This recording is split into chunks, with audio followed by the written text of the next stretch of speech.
E aí, pessoal, segunda-feira por aqui, viram que eu já estou animada, né? Me pegaram no susto para começar o programa, porque tem muito assunto bom. E eu, óbvio, que já estou fazendo um briefing aqui com todos os nossos convidados maravilhosos. Então, vamos lá, que tem muito assunto bacana. A gente começa com o cirurgião plástico, Dr. Marco Aurélio Faria Correia, que é pioneiro mundial em cirurgia plástica robótica, e nós vamos entender quais são as vantagens dessa técnica para quem se aplica, falar um pouquinho sobre isso que está super atual. A gente também vai conversar com a presidente da Associação dos Síndicos e Subsíndicos aqui do Rio Grande do Sul, a Maureen Gonçalves. Olha, ser síndico é um assunto polêmico, né? Então todos os condôminos fiquem ligados que vamos falar um pouquinho sobre esse tema. E também o engenheiro de recurso Rafael Urcar, que tem um sobrenome bem complexo, escocês, e depois ele vai me corrigir, porque eu com certeza não falei certo. Falaremos sobre vulnerabilidade em um evento muito bacana que vem aí pela frente, e a vulnerabilidade que é uma característica que virou moda nos últimos tempos. Então, bora começar esse programa.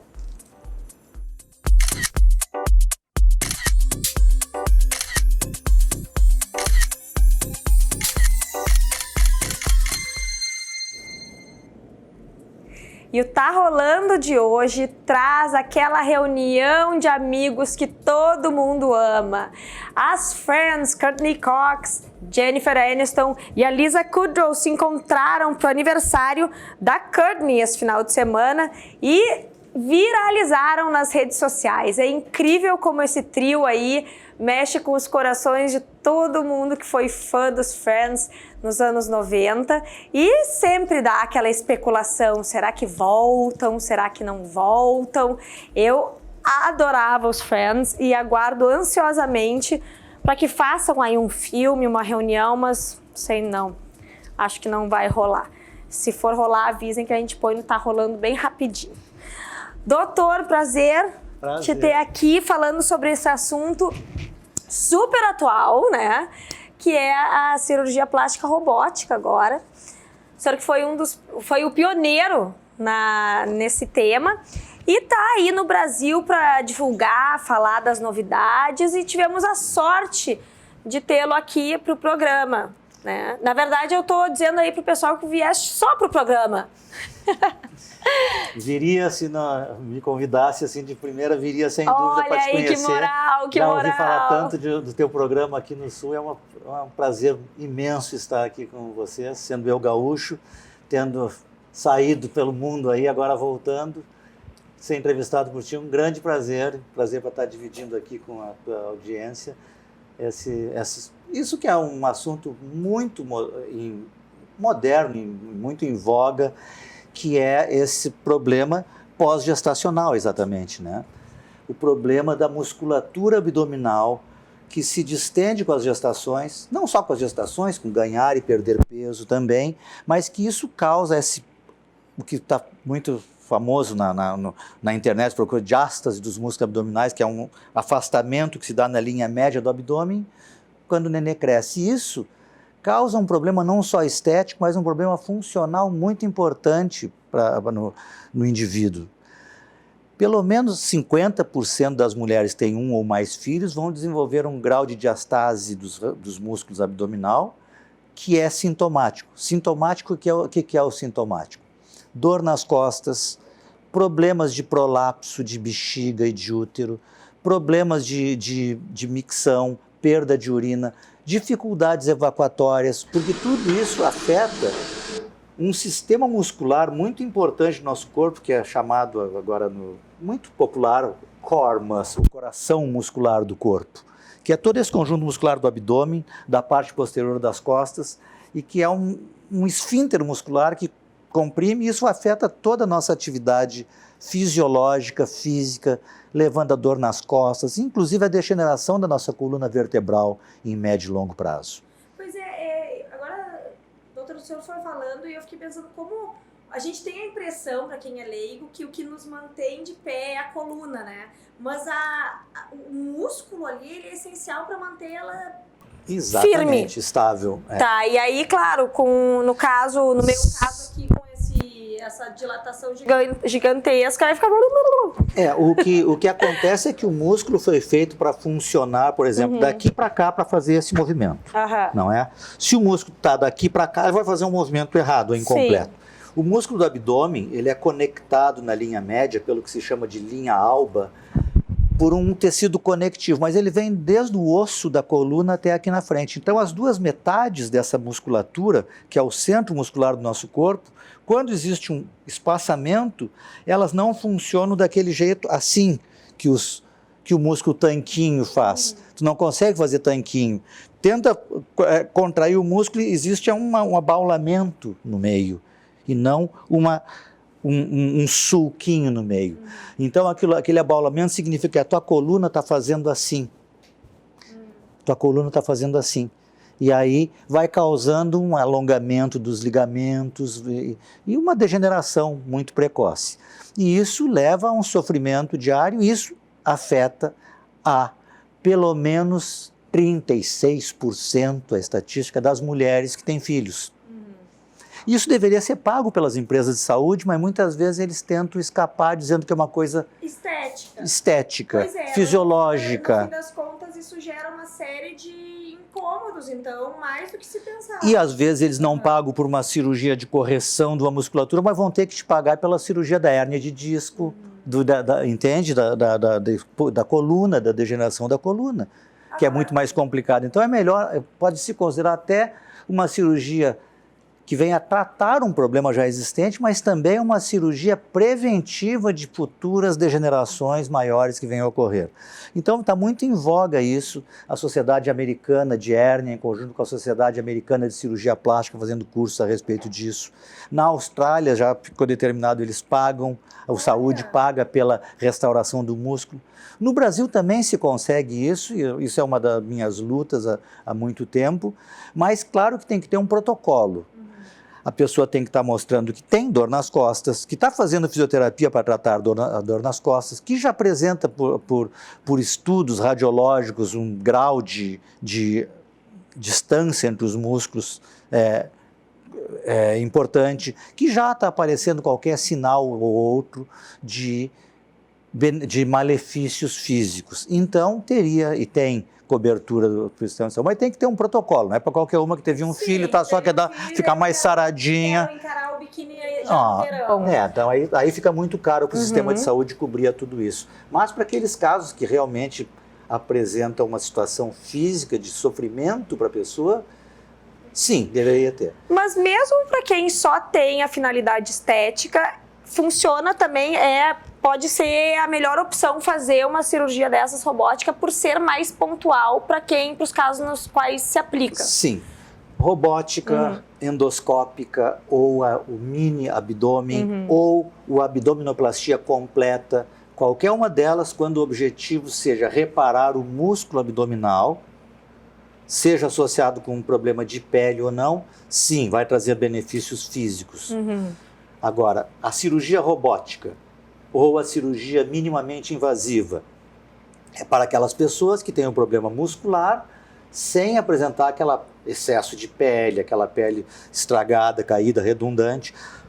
Então não há necessidade de remover pele, de causar longas cicatrizes, porque o objetivo é reparar a musculatura abdominal. E aí, por consequência, claro, a pessoa não tem aquela pele sobrando, então ela põe o músculo no lugar e tudo acaba ficando mais alinhado. Isso essa satisfação está aqui, porque isso aí tem sido a minha história de vida. Pois é, doutor, conta um pouquinho. Agora, o senhor veio a convite para eventos no Brasil, mora em Singapura há 19 anos. Exatamente. Então, realmente foi para conquistar o mundo e fazer história aí no âmbito da cirurgia robótica. Como é que está sendo esse retorno? Pois é, eu estou assim em alas com o retorno disso, a forma com que os colegas me receberam dessa vez, já de muito tempo, sempre tenho tido um reconhecimento, mas dessa vez foi um momento muito interessante, onde o pessoal da cirurgia robótica, da cirurgia da parede abdominal, organizou todo um evento focado em cima disso, que é a história que eu venho defendendo durante toda uma vida, E junto comigo outros colegas com ideias semelhantes, com técnicas semelhantes, mas foi um evento muito focado em cima desse trabalho que eu tenho desenvolvido e que começou aqui no Brasil em 1992, aqui na PUC de Porto Alegre. Eu desenvolvi um projeto de pesquisa que foi um projeto de pesquisa pioneiro a nível mundial de adaptação das videocirurgias para a cirurgia plástica, exatamente para a mesma coisa, para corrigir o músculo abdominal por cicatrizes bem pequenas com o auxílio da videocirurgia. Isso me levou para o mundo e depois de me estabelecer em Singapura, a convite deles, durante um programa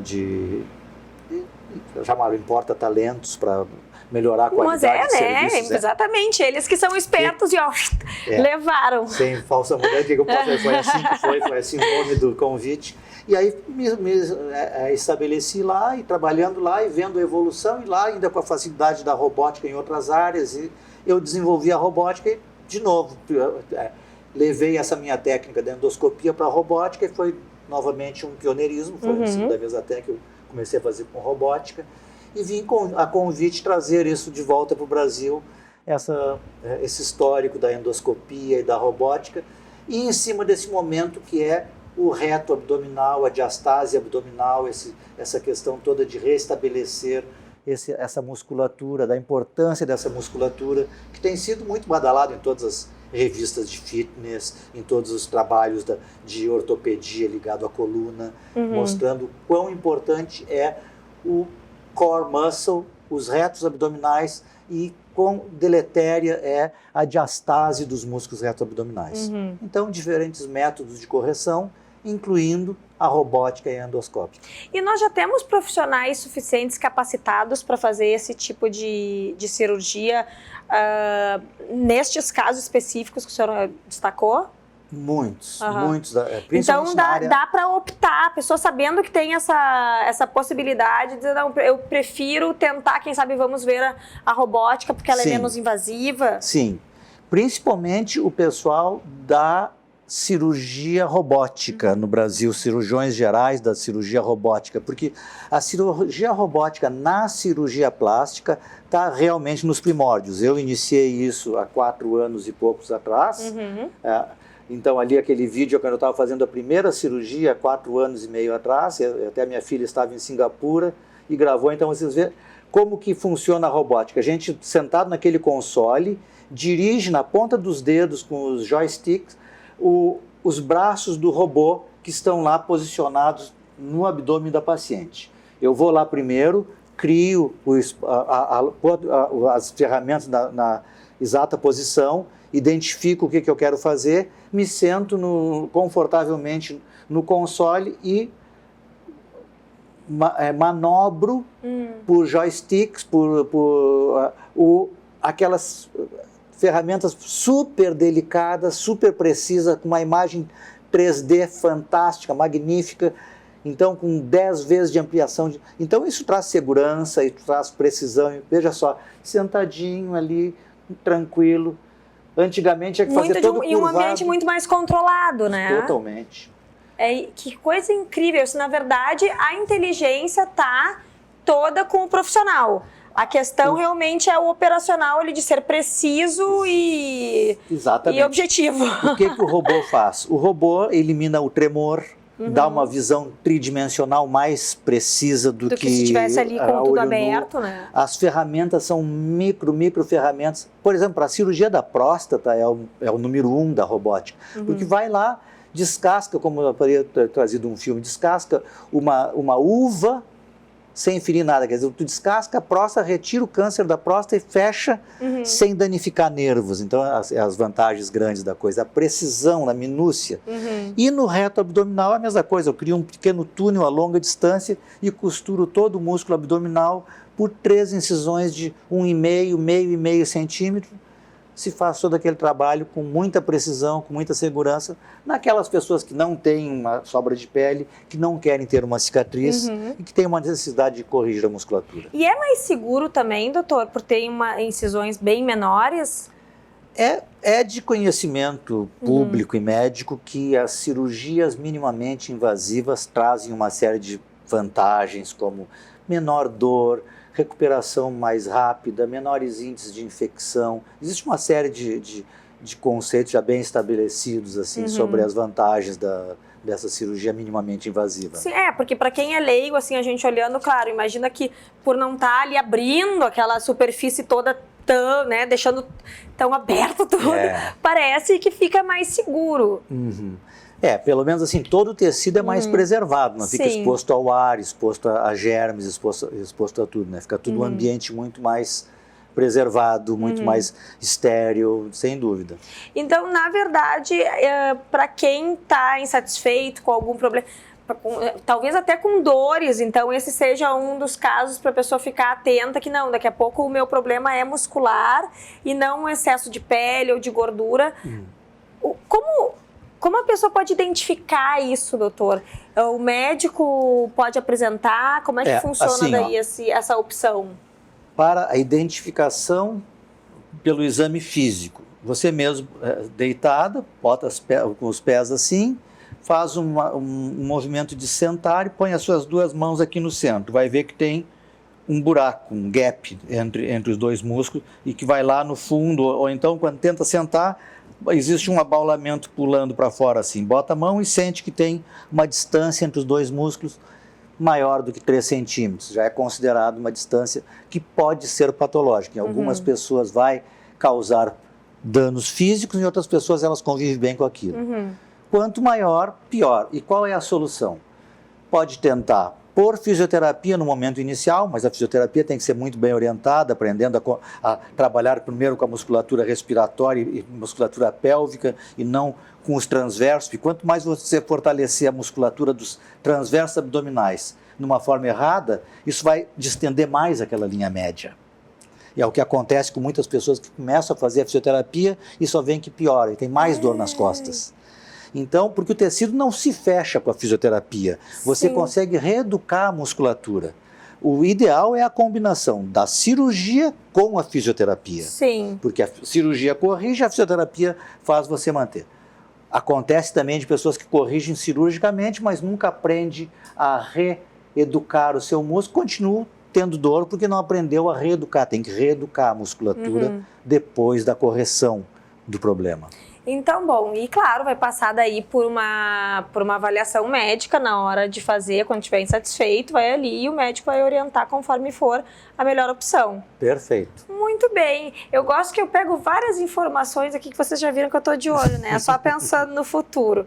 Doutor, muito obrigada pelos esclarecimentos, adorei. Se vocês tiverem alguma dúvida, deixem aí nos comentários do Facebook que a gente encaminha todas as perguntas. Nós vamos para o intervalo agora e já voltamos. Não sai daí.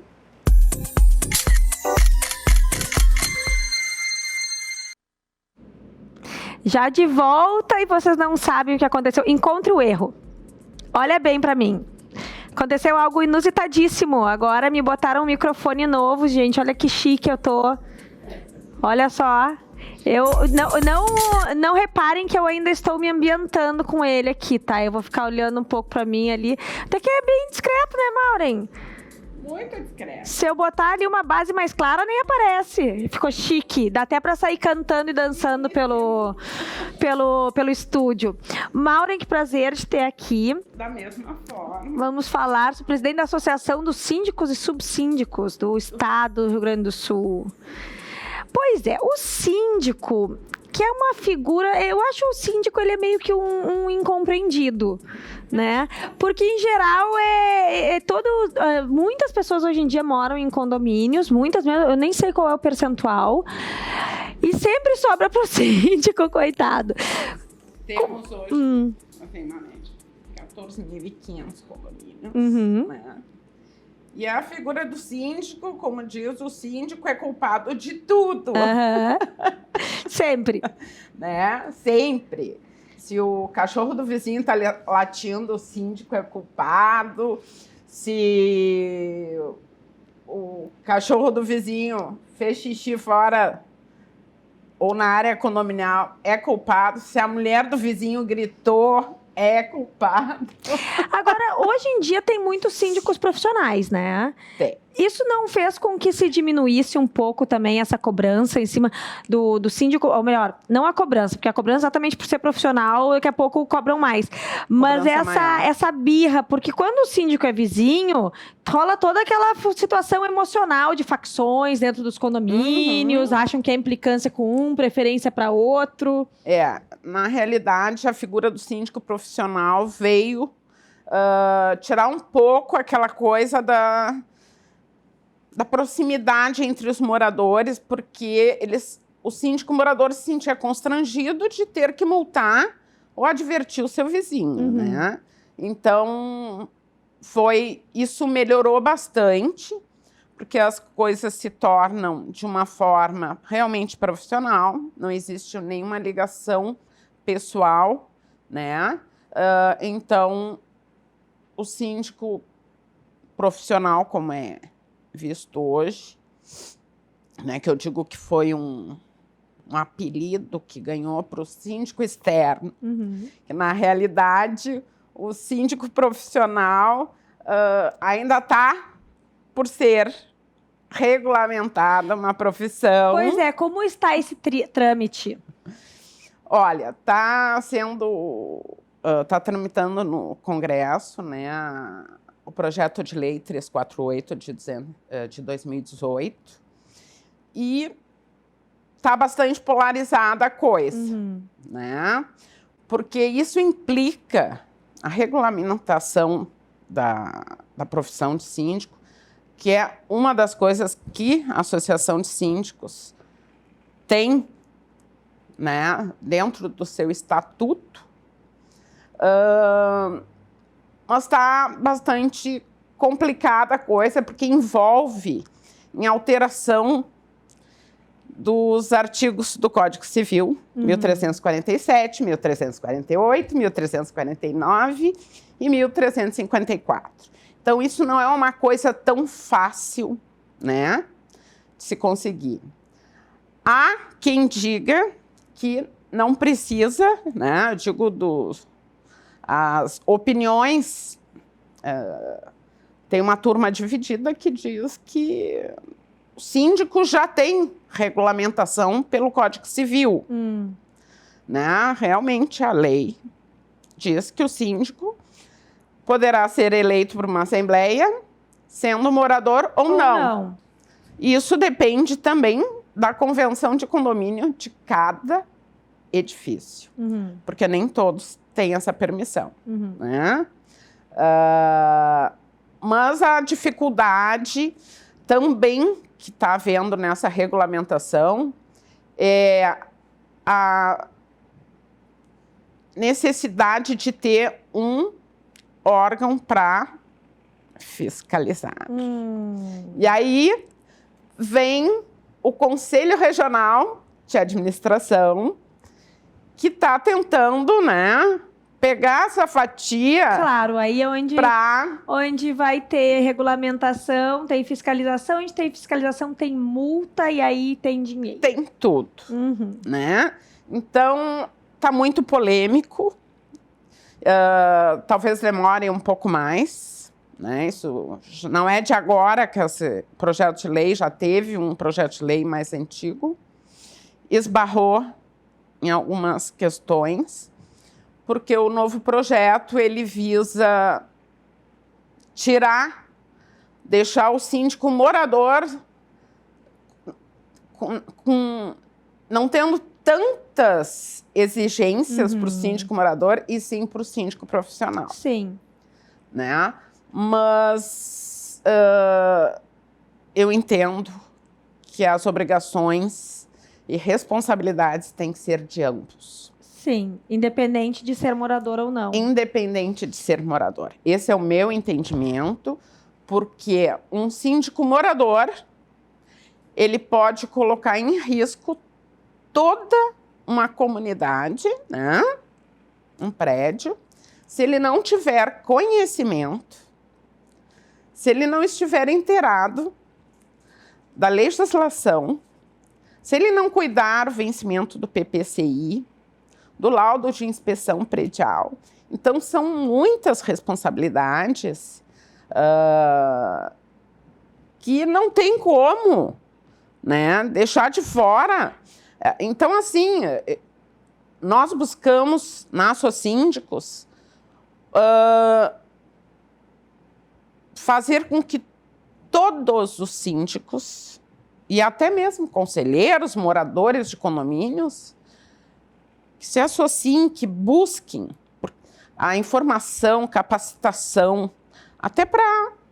Pode não ser síndica hoje, né? Mas tu pode estar por dentro do que o teu síndico está fazendo, como ele está atuando no teu condomínio.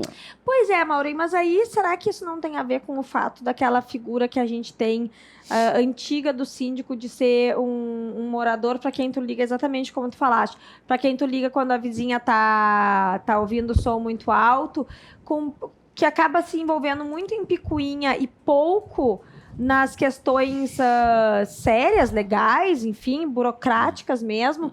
E qual é a vantagem de um síndico morador na prática? Eles raramente também são remunerados, né? Então acaba sendo uma batata quente. Eles têm muitos remunerados. Tem muitos remunerados então e bem remunerados. Mesmo sendo moradores. Mesmo sendo morador. Tem síndico, alguns condomínios são isentos da cota de condomínio. Dependendo do condomínio, é um valor. Sim, que né? Pode ser bem interessante. Bem interessante. E tanto faz o síndico morador ou profissional, eu te digo, eu sou síndica profissional e eu recebo mensagem meia-noite, 1h da manhã, que o cachorro do vizinho está latindo ou está uivando, né? Está perturbando o sossego.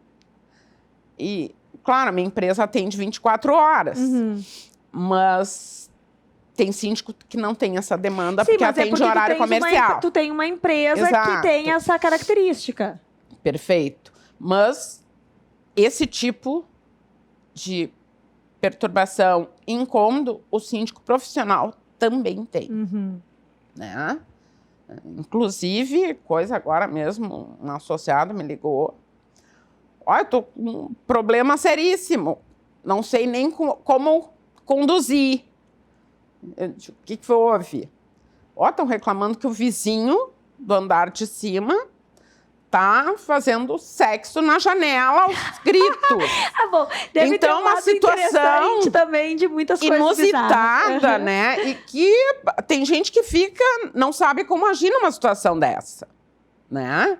Como eu disse para ele, lamento, meu querido, mas tu vais ter que ligar para essa pessoa, né? E dizer, olha, que bom, né, que vocês pratiquem sexo, mas a vizinhança toda está apavorada, né? E, quem sabe, vocês dão uma maneirada. Mas são situações, assim, que cada vez mais é necessário, né, capacitar as pessoas, porque ser síndico hoje te exige entender da legislação, tu tem que ter controle emocional, tu tem que mediar conflitos, né?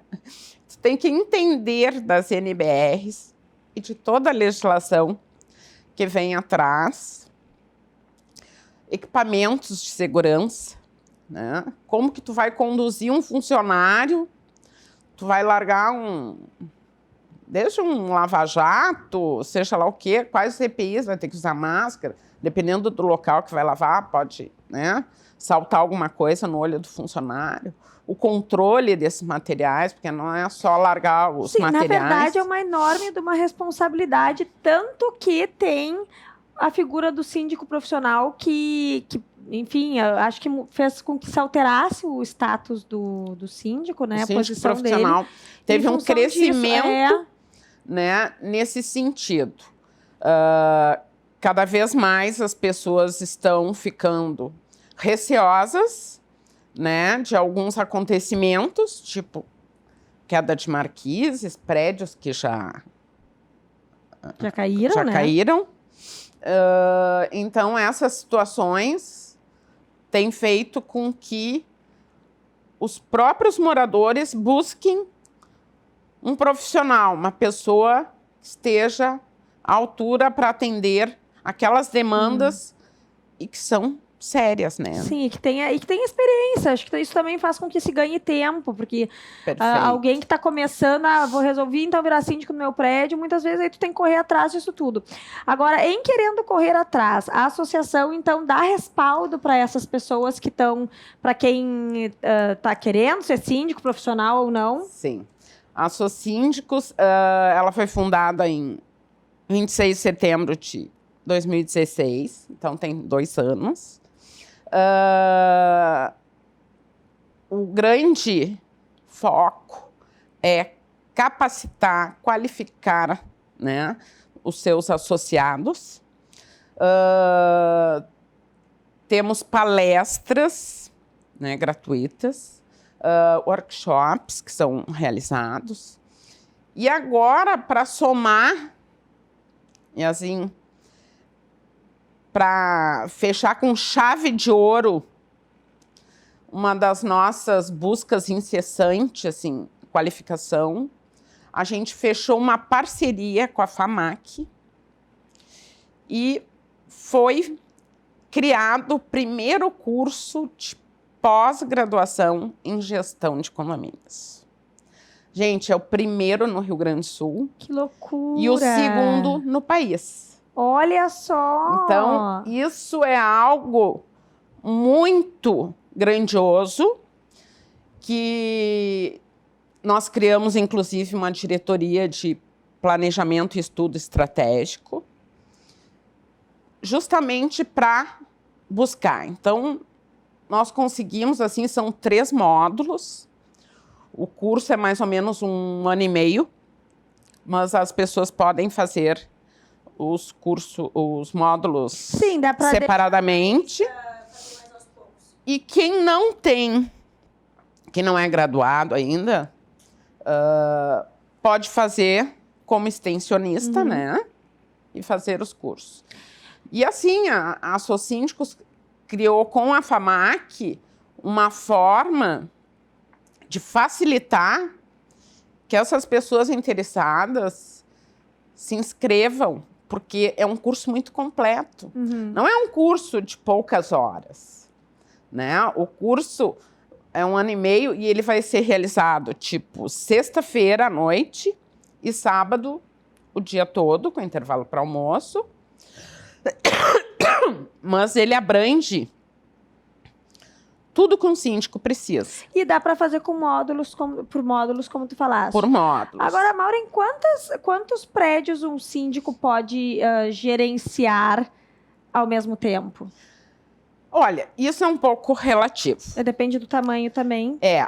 Tem síndicos que conseguem gerenciar 30 condomínios, mas são condomínios de poucas unidades, né? Tem síndico que só consegue 3 condomínios. Sim, que às vezes são umas mini cidades, são condomínios, né, que têm toda uma complexidade, né? Tem muitas áreas de lazer, tem condomínios de 600, 800 unidades, muito mais que isso. Então, exige um tempo de dedicação do profissional, né? Então, é necessário, às vezes, ficar um turno integral. Sim, varia realmente conforme tudo as necessidades depende do condomínio. Do que o condomínio necessita para esse tipo de serviço. Mas, Maureen, muito obrigada. Acho muito esclarecedor falar sobre o trabalho de síndico, porque realmente tem muitas coisas que eu vejo que no condomínio as pessoas ainda se exaltam, né, desnecessariamente. E, então, é bom saber que há todo um movimento para trazer seriedade para esse trabalho, que é tão importante. A gente vai para o intervalo e já volta, não sai daí.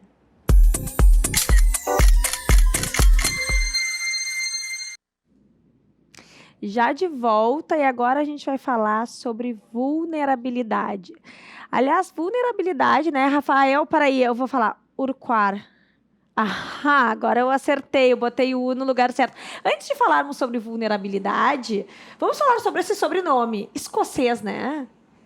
chiquérrimo, achei finíssimo. Vocês não sabem como é escrito. A gente estava aqui conversando sobre ele, mas agora mandei bem. Rafael Urquá. Bom, Rafael, vai ter um evento agora no próximo final de semana, cujo foco é exatamente esse. Por que falar sobre vulnerabilidade se tornou tão importante como competência de um profissional? Eu tenho observado e tenho praticado também em conversas significativas com pessoas e trabalhado em organizações.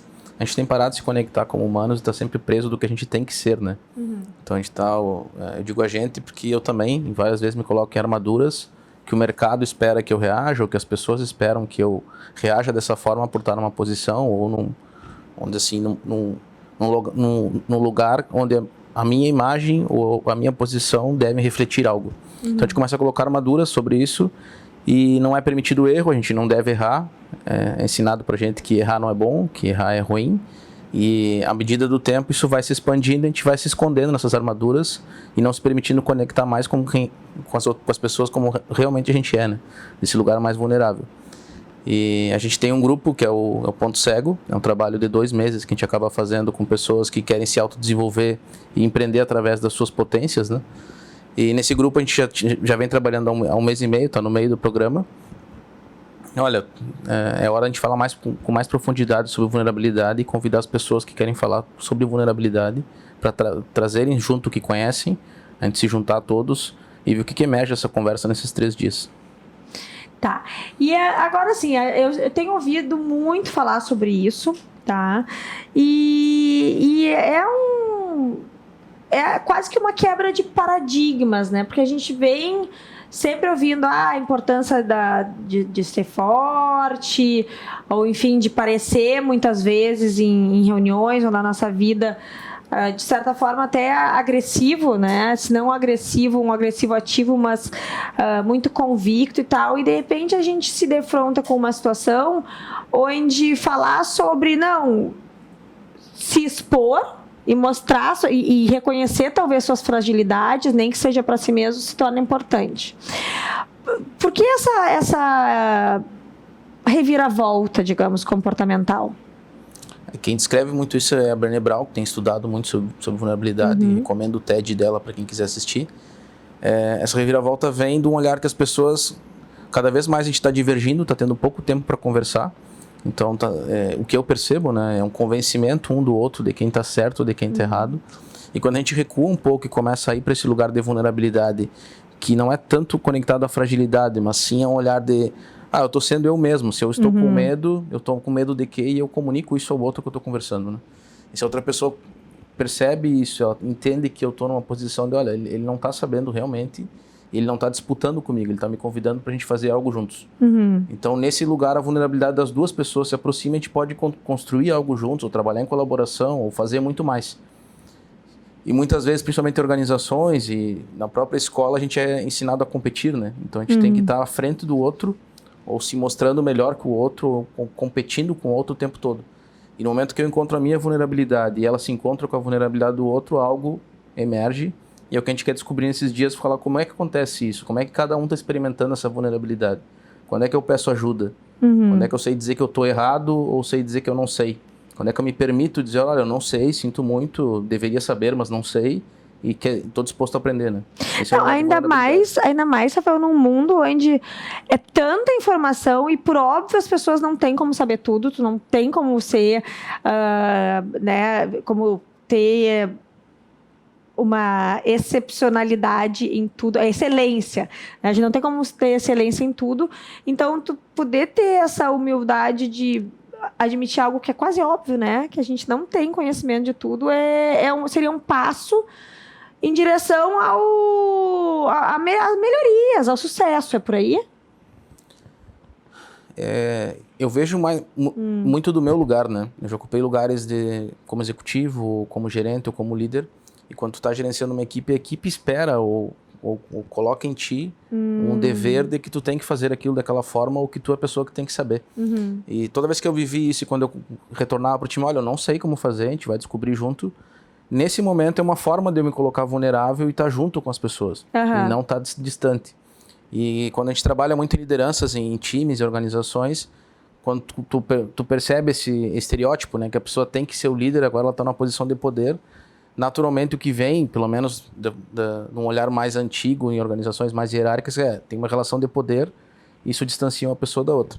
Se eu olho para esse olhar que as duas pessoas estão juntas e elas se permitem estar vulneráveis num time, então, independente de quem é o líder, a conexão é mais forte. A gente consegue falar de assuntos e situações que a gente não falaria se a gente não tivesse conectado a partir desse lugar. Então, esse é um olhar que eu trago da minha posição, né?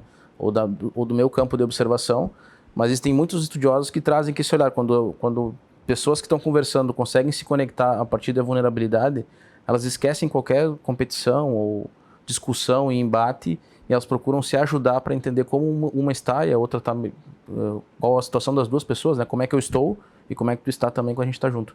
Dá para dizer que a vulnerabilidade possibilita uma maior identificação entre as pessoas?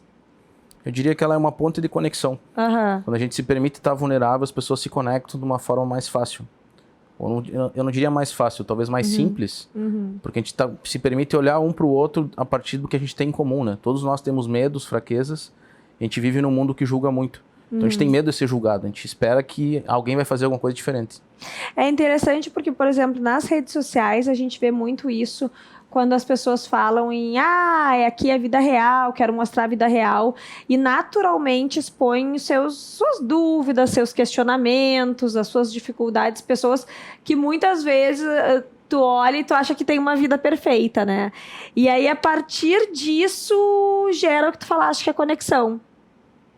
E acaba, enfim, tornando aquela pessoa mais interessante, ou mesmo protegendo aquela pessoa, o séquito de fãs aumenta, enfim. Sim, e traz o olhar que a gente consegue colocar máscaras e camadas. Então a gente acaba mostrando que o mundo é perfeito, e à medida que a gente vai sendo mais conhecido pelas pessoas, a vida daquela pessoa é perfeita. Tem toda aquela inveja ou julgamento de quem realmente é aquela pessoa. Mas todos nós somos humanos, erramos, temos medos, precisamos pedir ajuda, não é possível fazer tudo sozinho. E quando a gente olhou para isso na conversa que a gente teve faz 3 semanas sobre qual é a intenção de ter dessa conversa, né? Como é que a gente simplifica a vulnerabilidade? Como é que a gente traz um olhar da vulnerabilidade que nos conecta, né? Pra gente trabalhar das coisas que a gente tem em comum. Então, traz muito para esse campo de tirar as máscaras, tirar as armaduras pra gente poder se conectar e estar conversando num lugar mais genuíno e humano. Muito bem, gente. Então, vocês viram, né? A vulnerabilidade é uma característica que a gente olha hoje já por um outro viés. Vai ter esse evento super bacana acontecendo no final de semana. E pode ser algo muito positivo para as relações profissionais ou pessoais. Nós vamos para o intervalo e já voltamos. Não sai daí. Então, gente, para finalizar o programa, hoje eu resolvi vir de Dumbo. Não sei se vocês estão vendo. Tá barrigudinha aí, ó, com umas asas, tá? Azul noite, dá aquele up no ambiente. Botei um brincão, ó. Adoro brincão, sempre levanta o astral. E pra ficar mais descolada, mais informal, tô com o meu velho e bom jeans surrado, que é o único que entra na barriga agora. E com uma mule que é nude. Eu sempre falo sobre o sapato nude, que é super versátil, alonga a silhueta, então é um must-have no seu armário. A gente fica por aqui hoje e amanhã estamos de volta ao vivo. Um grande beijo para quem nos acompanhou, comentou. Amanhã estamos de volta. Fiquem com Arquitetura e Design.